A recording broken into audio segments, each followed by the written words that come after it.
выявлению нарушений миграционных. По всем регионам РФ продолжаются облавы на трудовых мигрантов с целью мобилизовать их и отправить на войну в Украине.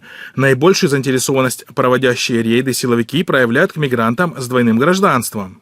Те, кто в России, и те, кто имеет российское гражданство. Там есть и выходцы из Центральной Азии. Их в первую очередь пытаются мобилизовывать. Очередной такой рейд произошел 24 ноября в сортировочном центре компании Wildberries в подмосковной Электростали, сообщает агентство ТАСС. По словам очевидцев, силовиков интересовали нелегальные трудовые мигранты и те, кто недавно получил российские паспорта. Некоторым из них выручили повестки в военкомат.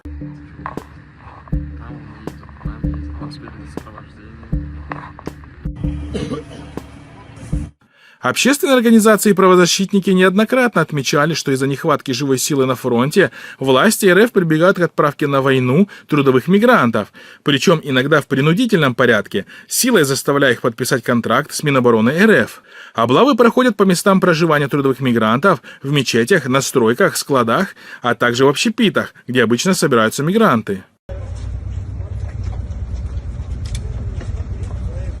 15 ноября телеграм-канал «Украина сейчас» опубликовал видео с военнопленным, на котором молодой человек представился 20-летним Бунёдом Джураевым, уроженцем Таджикистана, и рассказал, что недавно попал в плен к украинским военным.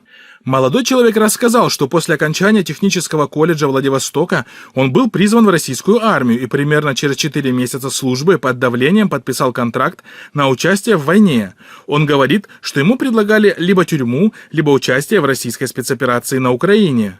Бунёд выбрал второе. Наши офицеры сказали нам, людей обеспечить на передке, которые людей, и окопать блиндажи. Если не делаешь, что сказали, в штурм отправляем вот эти на передке. Сказали, что идите там позицию поддержите, а там тоже наши сидят. А мы там пошли, никого не было, оттуда ваших стрелял. Командир батальона. Если кто назад идет, мы расстреляем, либо жестокие наказания. А мы потом задумались, потом в окопе остались. Как мы сдались в плен, ваших пришел один из вас. Пришел первый, я сдался, потом второй, третий, четвертый, пятый, шестой. Там 6 человек были. Взяли нас. Я хочу сказать, не надо сюда идти. Потому что тут мясо. Желаю там в доме остаться со своей семьей. Джанги Украина, джанги мухоне бародаро. Даринджо омадан шат места. Инджа чисто гошт, мясорубка. میخواهم همین جنگ با вообще اشتراک نکنید من همین خطا کردم جنگ با اومده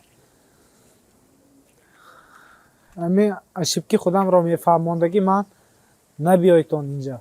Говорит он.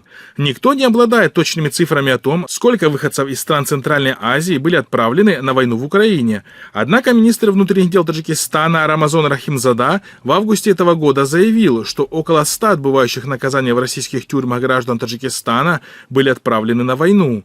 Причем, если гражданам России в российских исправительных колониях предоставляется выбор, то иностранные граждане часто вынуждались жесткими пытками подписать контракт.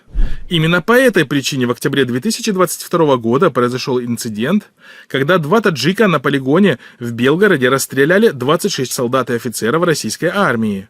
Оба были принуждены к подписанию контракта, причем один из них находился на тот момент в исправительной колонии. Дело в том, что там произошел, видимо, некоторый конфликт, когда часть военнослужащих мусульман сказали, что это не их война, и они в ней участвовать не хотят. Политологи отмечают, что, учитывая общественное недовольство ходом войны в Украине и президентскими выборами в марте следующего года, Кремль пытается продолжить войну, избегая новой волны мобилизации, используя в качестве пушечного мяса бесправных трудовых мигрантов. Это трудное время для российской политической машины, учитывая, что правительству нечего назвать победой или успехом общества. Российское правительство всегда использовало националистическую карту, когда дела шли не очень хорошо. В преддверии выборов давление на иммигрантов может усилиться. Людям с двойным гражданством будет все сложнее оставаться в России, считает Тимур Умаров из фонда Карнеги в Москве. Так или иначе, всегда проецировался какой-то образ внешнего врага. И этим внешним врагом, как правило, были как раз трудовые мигранты из стран Центральной Азии. Это такой очень понятный мячик для битья. Мигранты, они повсюду, они так или иначе ведут себя иначе, они говорят на непонятном для большинства языке. Ну, это такие стереотипы, которые в головах у